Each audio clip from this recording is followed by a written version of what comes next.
For this reading of our time at Horseshoe Overlook, I will only be reading to you about my main affairs and drawings of plants and animals I met along the way.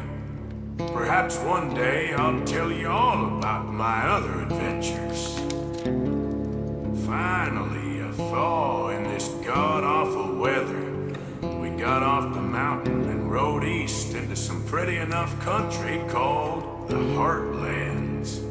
Ain't been this far east in many a year. Hosea seems to know the country a little. Ain't been much of a spring. Now holed up at a place called Horseshoe Overlook, outside of some dumpy little cattle town, name of Valentine. Dutch seems a little better. His eyes are sparkling once more, and I can see he's thinking a little clearer. I think we all feel a little happier, in spite of Blackwater and that whole mess. Headed into Valentine with Uncle and the girls.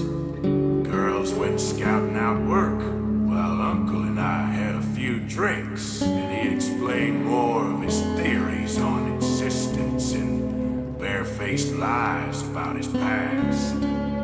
Things took a strange turn. Some fella seemed to recognize me, or us, from Blackwater. Guess we had been holed up there too long while Hosea and I scouted the job that never was. I chased the bastard. Then I killed him anyway. Sometimes there's no point taking a chance. Took a day off and went off hunting with Hosea. He really seems to be getting his strength back a bunch, although he was lucky not to die as this big bear he'd been after turned on us. I thought when we was stuck up in the mountains that the cold and the misery would kill him, and we'd bury him like we buried Jenny and Davy. But he pulled through, and he'll live a while yet. I love Dutch like a father, but in many ways, I love Hosea even more. He's kind and fair, like a human being. Dutch is something else. This bear was also something else. Size of a goddamn hotel it was, and me with him. Cold O'Driscoll slipped through our fingers once more, and I saw my own life slip through mine. That gentle buffoon we kidnapped up in the mountains took us to a cabin. We were planning to kill Cole, but he had just gone elsewhere. We shot a bunch of his boys, and one was about to end my life when Kieran shot him. This feud, it's bled out from Dutch and Cole's mutual hatred into a loathing that permeates all of us and all of them. Still, I found quite a shotgun in the cabin. Herr Strauss is back, lending money, and I'm back collecting it. The work mostly revolts me and shames me. Somehow, robbing people honestly with a gun and fists is less repellent than robbing them fully in accordance with the law. It'll be the usual sort of desperados, sick farmers, pregnant maids, love-sick young men, and other dupes, desperate enough and stupid enough to take Strauss's terms. The usurer's life may be a comfortable one, but it is foul work. Hosea and I went robbing, just like in the old days. A father and son pair clowns at some farmhouse.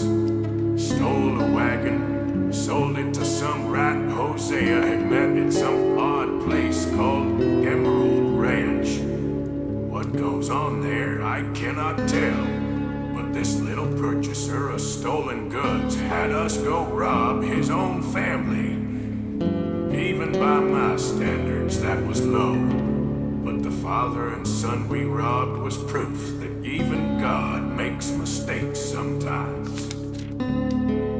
Hosea performed brilliantly as some kind of huckster, selling restorative care to crooks' backs. Whole thing was utterly ridiculous and brilliant. Saw Mary again. I feel like the luckiest man alive, and I feel like a fool. That woman confuses me and plays me for a fiddle like no one else alive. Her little brother Jamie had joined some religious order and needed saving. Or so she and the god-awful daddy seemed to have thought.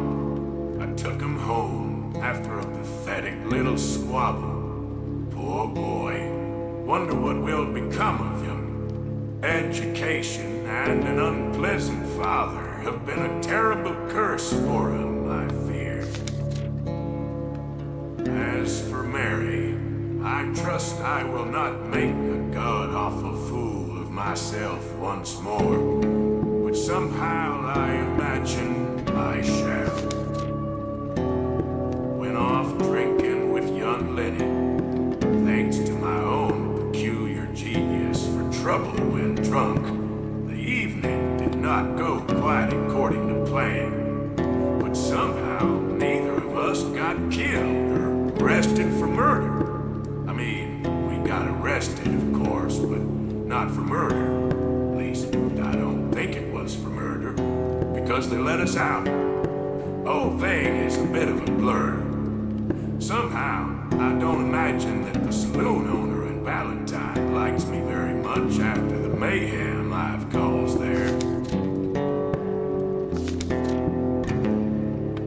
Got into some god-awful fight in the town saloon. Bill started it. He's wound so tight about something, I reckon he'll start hitting himself soon enough.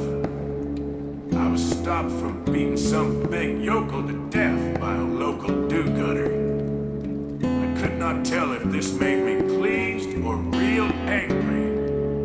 The local crowd seemed to want to see blood, however.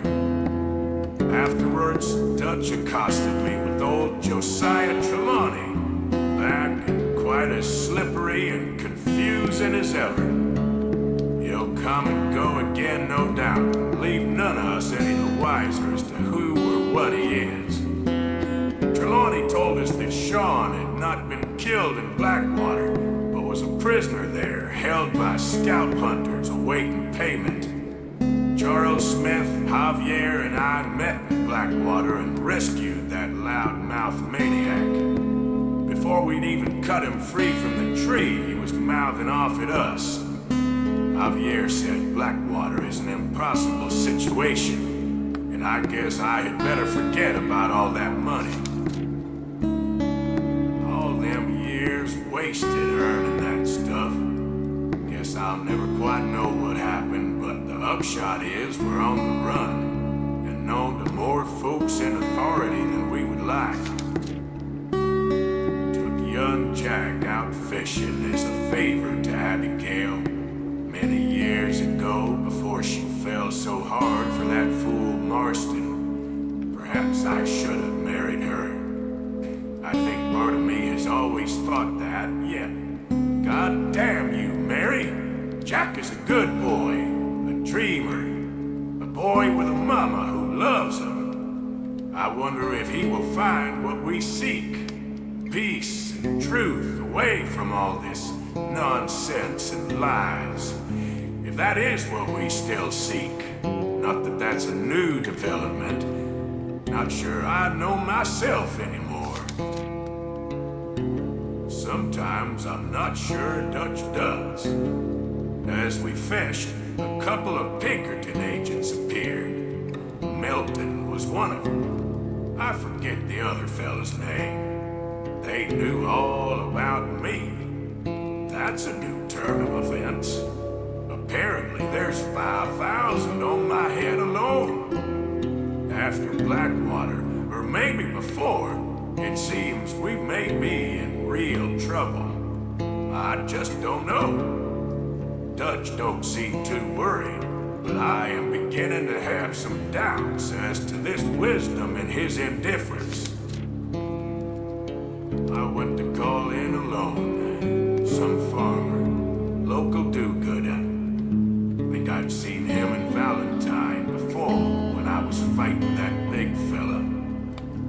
He begged and coughed and spluttered, and I beat him half to death. Such is life. Such is the world. His boy looked at me like I was the devil, and perhaps for him, I was. The whole thing confused me. Maybe that's wrong. The whole thing revolted me, my part. These sad, sad, desperate bastards, their silly expectations of life and their tawdry reality. The unkindness of existence, I can handle that just fine. But I do not love it, nor those who try to make things otherwise, I guess. I want to say thank you to all you kind folk that has been listening to me, talking about my journey. It only makes me want to